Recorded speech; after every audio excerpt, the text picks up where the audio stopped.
And I like how we're using the Canelo experience, because I always say that when I fought Pacquiao, that wasn't just a fight for me. It was an experience. Everything leading up to it, from the press tour to the lead up to the marketing to the training camp, the travel, everything. It was all encompassing, and it changed me as a fighter quite a bit. And I think that's going to happen to Jaime Munguia as well.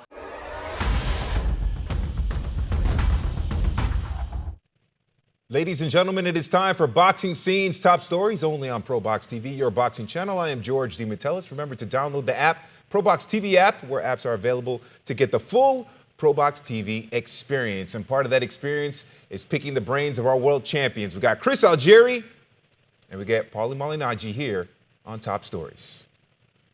Well, months after a good showing in a unanimous decision loss to Canelo Alvarez, Jaime Munguia is back and ready to go for his September 20th return fight in Arizona against Eric Bazinian, and he is calling it the start of his prime. Jaime Munguia, that he's saying, quote, "I believe I am entering my prime. There's still much to learn and many things to improve, but I feel like I am entering a great time in my career." All right, Paulie, Munguia is just 27 years old.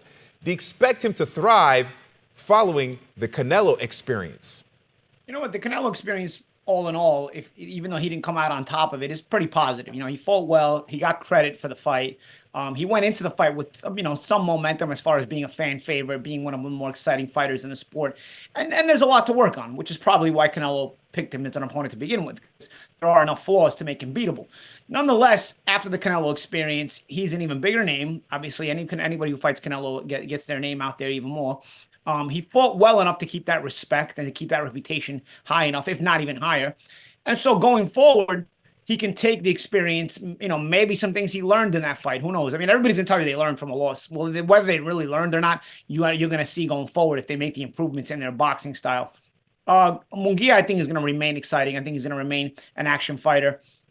Whether he gets better, we'll see. 168 is a lot of fighters that are very, very good. It's a fun weight class there. Whether the fights happen or not, well, that's the problem with boxing. A lot of times the fights don't happen. But this is a weight class where there's a lot of fun fights. We'll see how he goes from here.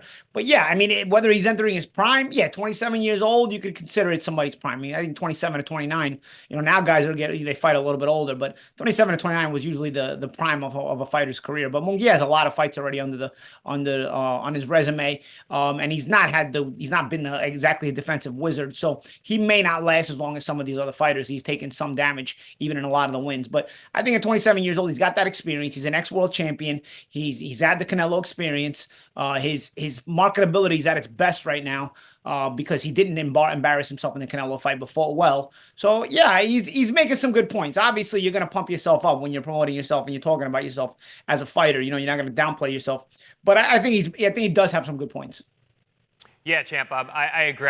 I've been saying this about Munguia, that he was going to be a better fighter for that experience with Canelo Alvarez. And I like how we're using the Canelo experience, because I always say that when I fought Pacquiao, that wasn't just a fight for me. It was an experience. Everything leading up to it, from the press tour to the lead up to the marketing to the training camp, the travel, everything. It was all encompassing, and it changed me as a fighter quite a bit. And I think that's going to happen to Jaime Munguia as well. I've always been high on Munguia, one, because he's very exciting. He's got the look. He has that star power about him.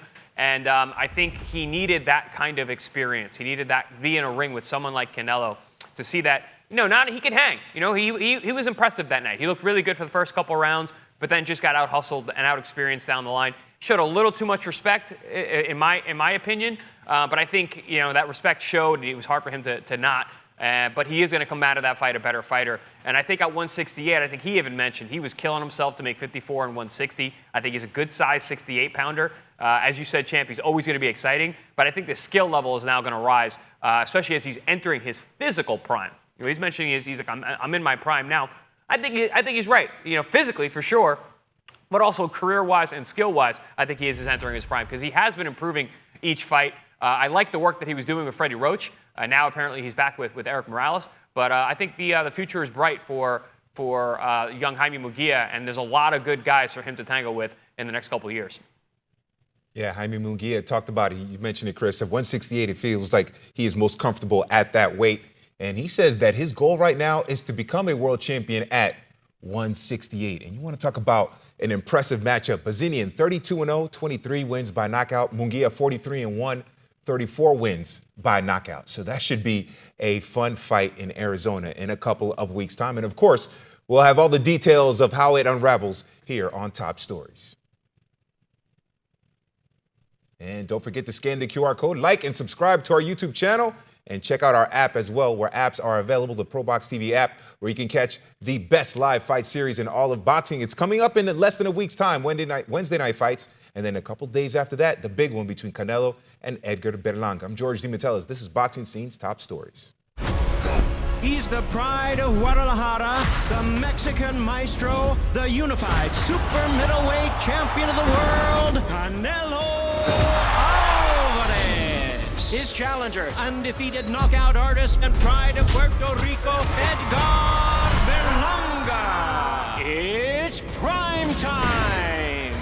Canelo versus Berlanga, plus Lara versus Garcia. Saturday, September 14th, live on PBC pay-per-view on Prime Video. For more ProBox TV, scan the QR code on the screen or go to the App Store and Google Play. ProBox TV, your boxing channel.